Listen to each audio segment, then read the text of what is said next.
You're listening to the One Man Show Network. Welcome to the MMA Fight Picks Podcast with your host, Aaron Weinbaum.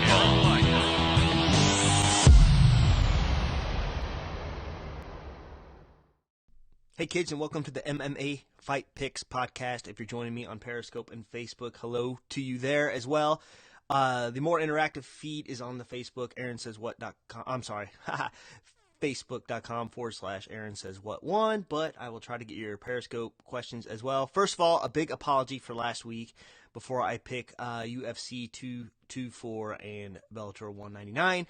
I was totally wrong about Frank Mir and Fedor. Fedor pulled it off in spectacular fashion, beat Frank Mir, so that's why I always say at the beginning of these, please don't bet on any of my picks. It's a bad idea.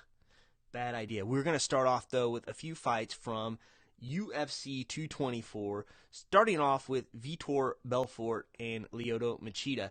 This is probably Vitor's retirement fight. I can't, you never know. MMA retirement doesn't always last very long. Vitor has gone from the massive TRT Vitor to what I'd like to call the man competing for the best granddad bod in MMA.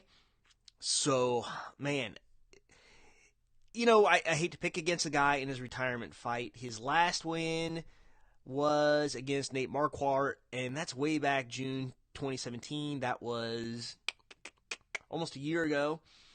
And before that, no contest to Kelvin Gastelum. It was overturned, even though Kelvin killed him. 2 losses before that, Gegard Mousasi and Jacare Souza, and then some fluke win against Dan Henderson. So, yeah, we'll see what happens there, because Lyoto, on the other hand, just had a nice little win over Eric Anders. Before that, didn't have a great run. He had some bad luck against Derek Brunson, Yoel Romero, both knockouts, and then Luke Rockhold. So, a submission loss. But, that being said, I think Lyoto is in slightly better shape. I pick him to beat Vitor, even though this is Vitor's swan song. This could very easily be Lyoto's as well. So I got Lyoto beating Vitor. Next up, Mackenzie Dern. I don't know what to think about her. And Amanda Cooper. All right, Mackenzie Dern, best Brazilian fake accent in all of MMA. She has not lost an MMA fight unless you count the times the scale has beaten her. This fight takes place at 115 pounds. But, I don't know, I'd like to think she has her weight-cutting issues behind her. But you never know. And she just switched teams as well. It's hard to say. I mean, the Ashley Yoder fight actually looked kind of tough. It was a split decision win. And Ashley did well defending her jiu-jitsu, which is, world class. So, Amanda Bobby Cooper, on the other hand, her last win was against Angela Magana, which, Angela Magana has lost a lot of fights. Before that, she loses to Cynthia Cavallo at UFC 209. Before that, she wins against somebody I haven't heard of, an Elmos. So, I don't think at this point anyone wants to see Mackenzie Dern lose. I hope she makes weight. Switching teams is a lot of pressure in the middle of training. So, I'm gonna have to go Mackenzie Dern on this. It may be another just kind of ugly long decision, but Mackenzie Dern, I'm picking. All right, this one's good. Jacare, the crocodile. Ronaldo Jacare Souza versus Kelvin Gastelum. Man, Kelvin's just one of those guys that probably should fight 170 pounds, but just can't keep the weight. Can't make the weight, rather. So, you got Jacare, who's an absolute beast. He's huge for the weight class, and this is 185 pounds. Man, this is tough to pick. Jacare's only loss in quite some time, since 2016, was to the now champion Robert Whittaker, and I was actually at that fight in Kansas City. It was awesome, which was April last year. Let's see. Let's take a look at Jacare's wins before that. He KO'd Derek Bronson, which is not, something he normally does. And then he wins against Tim Bosch and Vitor Belfort, and then he lost a weird split decision to Yoel Romero, which I thought he could have won. Before that, it's just a big, long winning streak dating back to March 3rd, 2012. So, that being said, you got Kelvin, who he's won his last fight against Michael Bisping, but Bisping took that fight on super short notice. And he had just come off a devastating loss to GSP where he was choked unconscious. Before that, he lost to a much bigger Chris Weidman, even though he had Weidman hurt. And we talked about the no contest against Vitor because he liked to smoke the ganja. Before that, an impressive win over Tim Kennedy. And Tim Kennedy's not a small middleweight either. And he wins against Johnny Hendricks. I believe that was at welterweight, though, as well.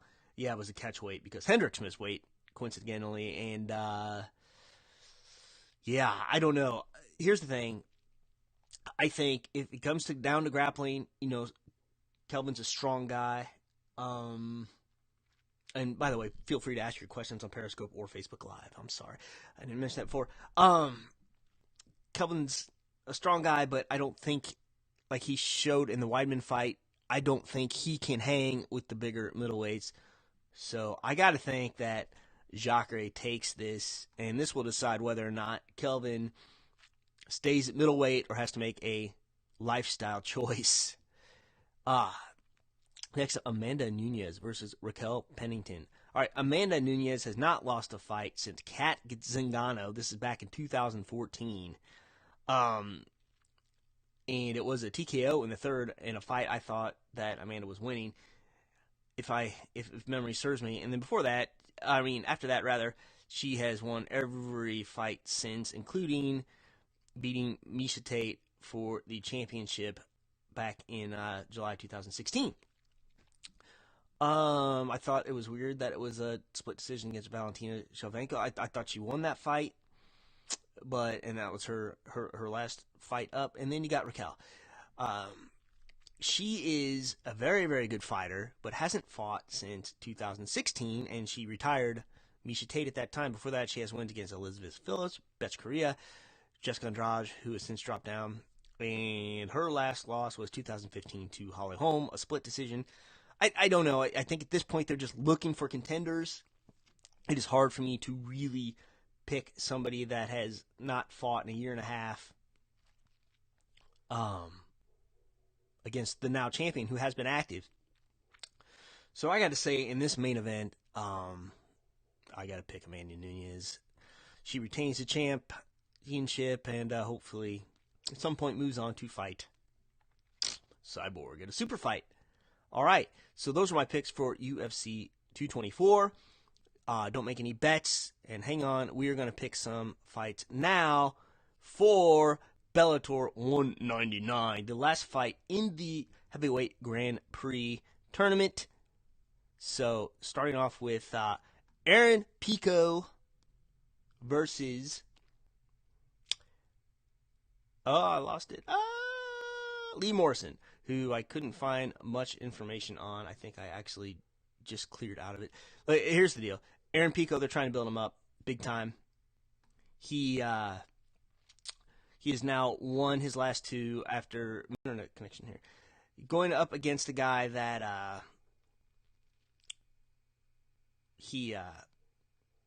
just haven't heard of him. I haven't heard of anyone he's beaten.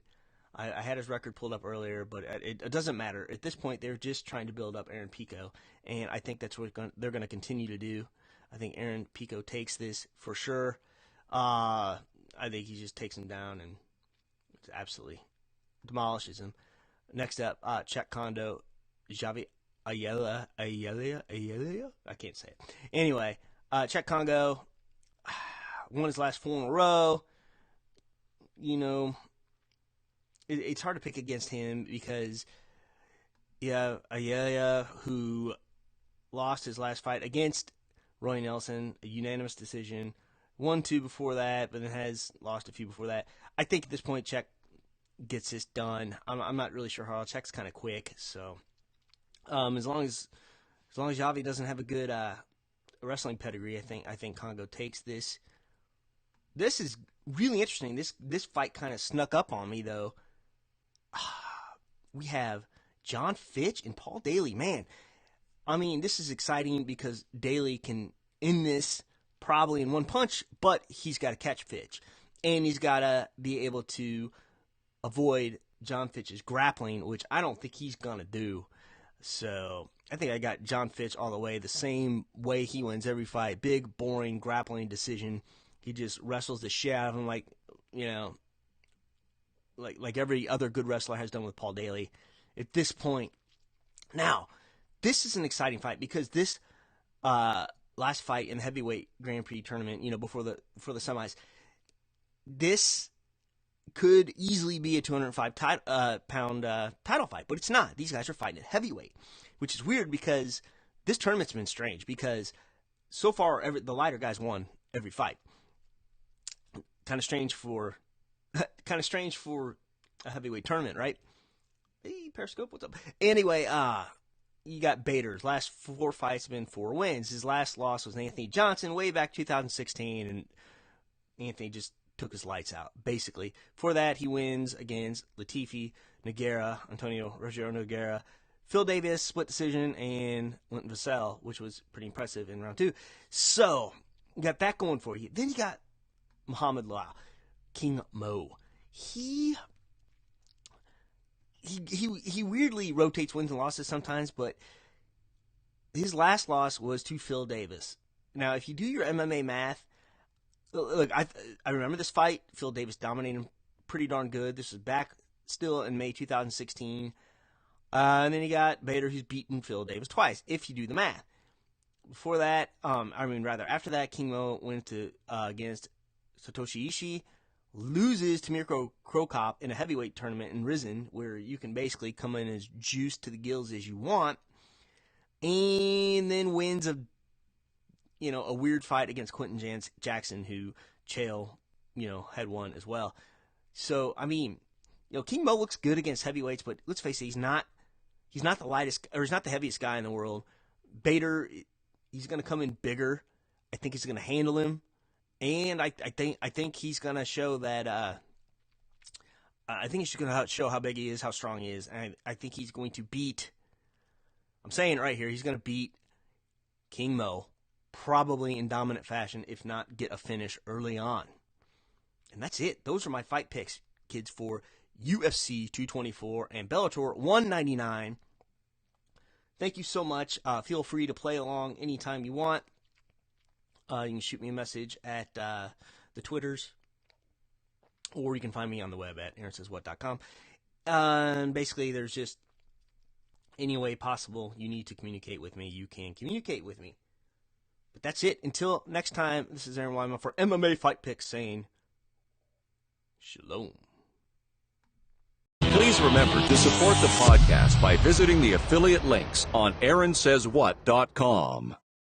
Are you looking for a permanent home for your podcast? Well, Spreaker can do it all. Spreaker will give you your own RSS feed that you can submit to other platforms, including iTunes. Spreaker's mobile app will let you record from your smartphone, or you can use their web-based console with everything you need to record. Their podcasting plans include being able to host multiple shows at no extra charge. Got a YouTube channel? Spreaker's got you covered. You can effortlessly upload your podcast audio to your channel. You can even move your current podcast to Spreaker without losing any of your iTunes subscribers. Try any plan 30 days for free using promo code ASW.